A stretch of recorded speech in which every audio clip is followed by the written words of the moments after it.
ময়মনসিংহের ফুলবাড়িয়া উপজেলার আছিমে tape tennis cricket tournament 2023-24 final খেলা অনুষ্ঠিত হয়েছে।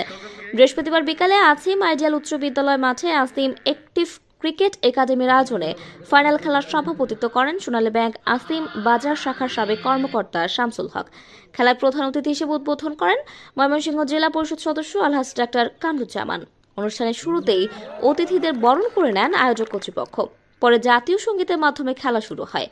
খেলায় অংশগ্রহণ করে ক্রিকেট বিজয় 71 একাদশ ও বিজয় 16 একাদশ। এতে বিজয়ী হয় বিজয় 16 একাদশ।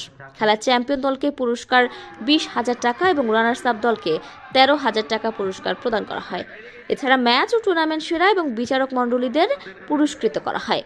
প্রধান অতিথির বক্তব্যে ডাক্তার কামরুজ্জামান ফাইনালে অংশগ্রহণকারী দু দলের খেলার গুণগত মানের প্রশংসা করে প্রত্যাশা করেন তাদের এই অনুশীলন অব্যাহত থাকলে ভবিষ্যতে ভালো জায়গায় খেলা সম্ভব হবে। এত বড় উঁচু মানের প্লেয়ার এইখানে আসুন কেন? এদের তো ডিস্ট্রিক্ট লেভেলে খেলার কথা। এদের এছাড়াও আছিম পাচুলি ইউনিয়ন ছাত্রলীগের সাবেক যুগ্ম সাধারণ সম্পাদক তারিকুল ইসলাম সাদ্দামের সঞ্চালনায় অনুষ্ঠানে আরও বক্তব্য রাখেন আছিম শাহাবুদ্দিন ডিগ্রি কলেজের সহকারী অধ্যাপক সাদিকুর রহমান, ইউনিয়ন আওয়ামী যুবলীগের আহ্বায়ক মফিজ উদ্দিন, আসিম আইডিয়াল উচ্চ বিদ্যালয়ের সভাপতি মিনহাজ উদ্দিন, উপজেলা আওয়ামী স্বেচ্ছাসেবক লীগের সদস্য রেজাউল হক রেজা ও ইউনিয়ন শ্রমিক লীগের সভাপতি মনিরুজ্জামান মনির প্রমুখ।